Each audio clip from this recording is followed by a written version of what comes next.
The mother of Anas ibn Malik, and the one who narrates this incident is Anas ibn Malik himself.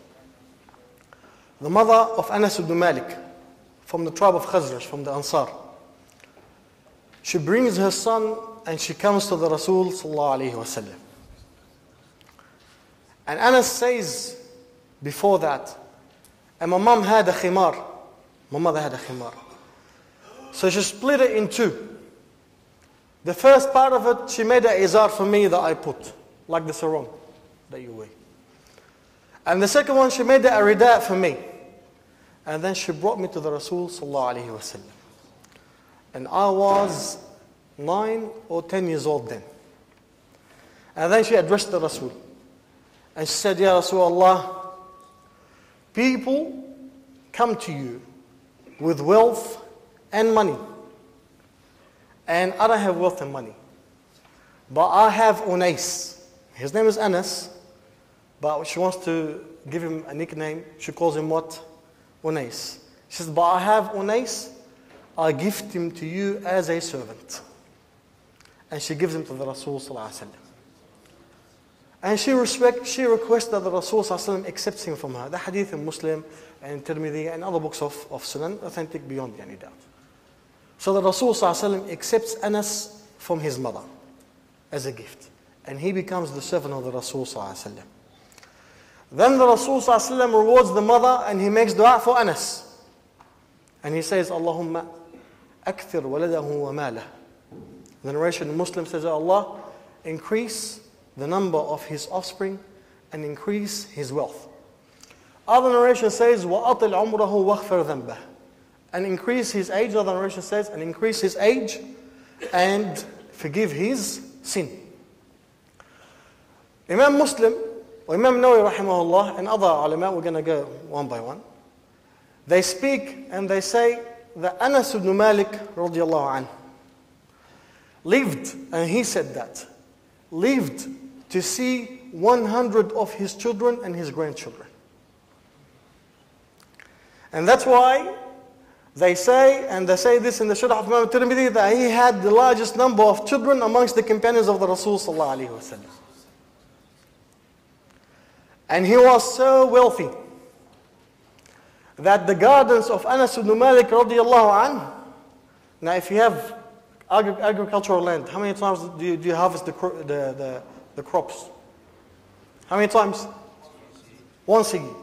And they say that the crops, the gardens of Anas ibn Malik radiallahu anhu, as Ibn Hajar and Nawawi and Mubarak Furi say, will actually be harvested twice a year.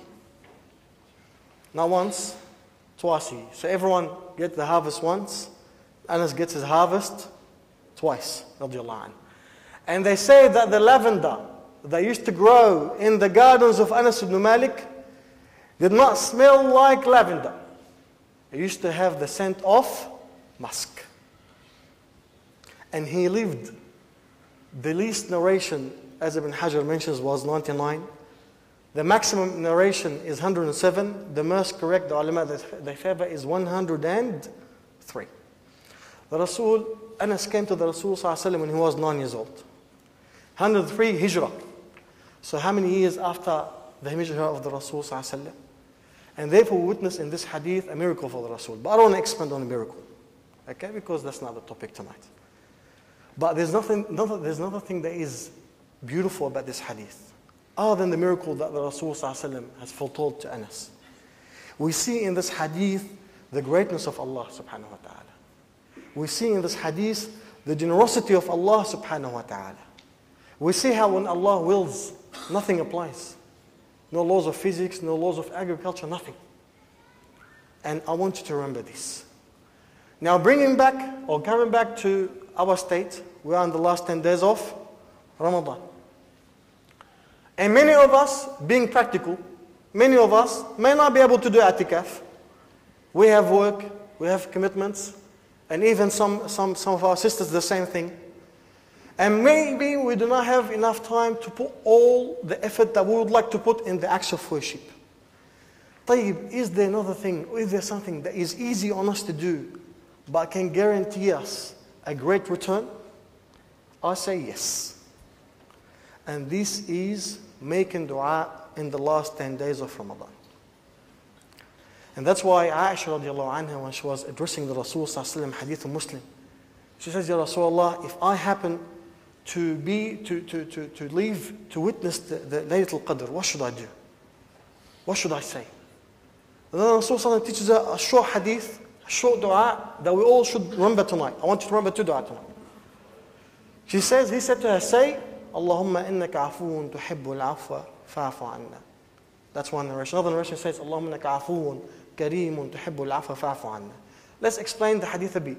Oh Allah, and that's how you begin the dua. Oh Allah, you are the one that loves, you are the one that forgives and conceals the sins. Forgives and conceals the sins, and you love to forgive. So Allah, forgive my sins. Sufyan al-Thawri, from the great scholars of hadith, was asked a question by his disciples. They said, yes, Sufyan, what is the action that you would recommend for us to do during Laylatul Qadr? Don't I speak about the last 10 days specifically? Laylatul Qadr. He said, I would love for the person أن يجتهد في الدعاء, to spend as much time as they can in making dua to Allah subhanahu wa ta'ala. And he says, and if he reads, meaning if he prays, and then during the salah he makes dua, or he stops the salah and then he makes dua, and then he continues to read, then that's khair. And I hope that he will actually be granted Laylatul Qadr. But the supplication is more beloved to me than a salah without dua. So therefore, it is recommended for us to increase of our dua in the last 10 days. As per the words of the Rasul ﷺ, and as per the advice of the scholars of the Salaf. And I'll just give an example of how generous Allah subhanahu wa ta'ala can be. Last point, and then we'll continue inshallah. Last point is a secret that used to take place between Abdullah ibn Mas'ud and Allah. And the one that informed us about it, and the one that exposed Abdullah ibn Mas'ud in it, is Rasulullah sallallahu alayhi wa sallam.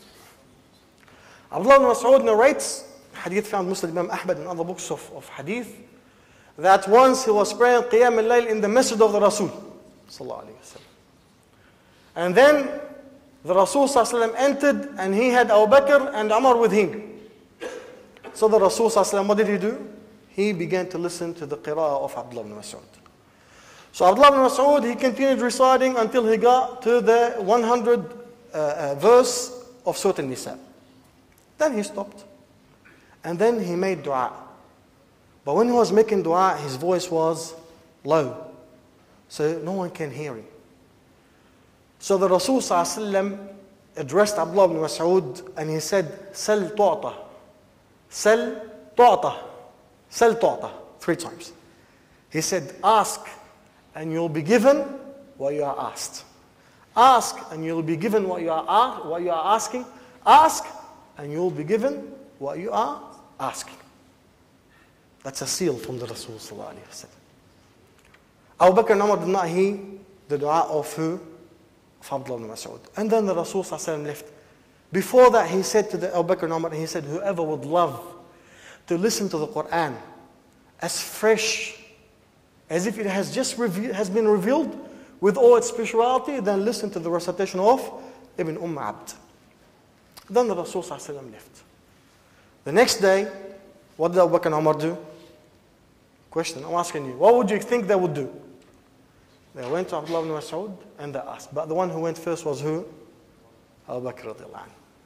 So he went to him and he said, we came in the masjid and you were doing such and such. And the Rasul sallallahu alaihi wasallam, and I'll give you a glad tidings that Rasul sallallahu alaihi wasallam said about your dua, ask and you'll be granted. You'll be granted what you're asking.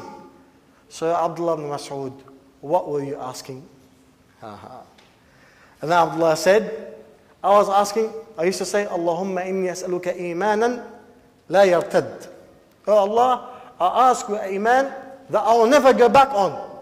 Because the hearts are in the hands of Allah subhanahu wa ta'ala. So make my iman firm. I'm a mu'min, I will stay mu'min until I meet you in the paradise. Allahumma nas'aluka imanan la yartad.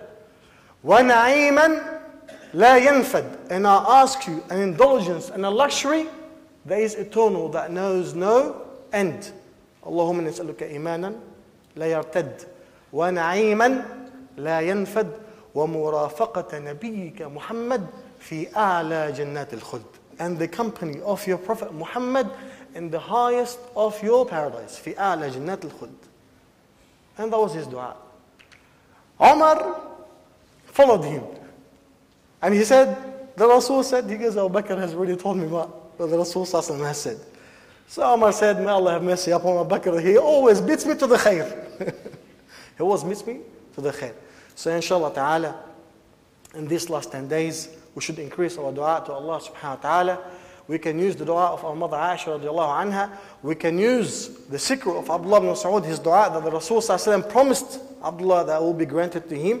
Allahumma nas'aluka imanan la yartad wa na'iman la yanfad wa murafaqata nabiyyika Muhammad fi a'la jannat al-khuld wa sallallahu alayhi wa sallam Muhammad wa alihi wa sahbihi wa sallam wa jazakumullah khair.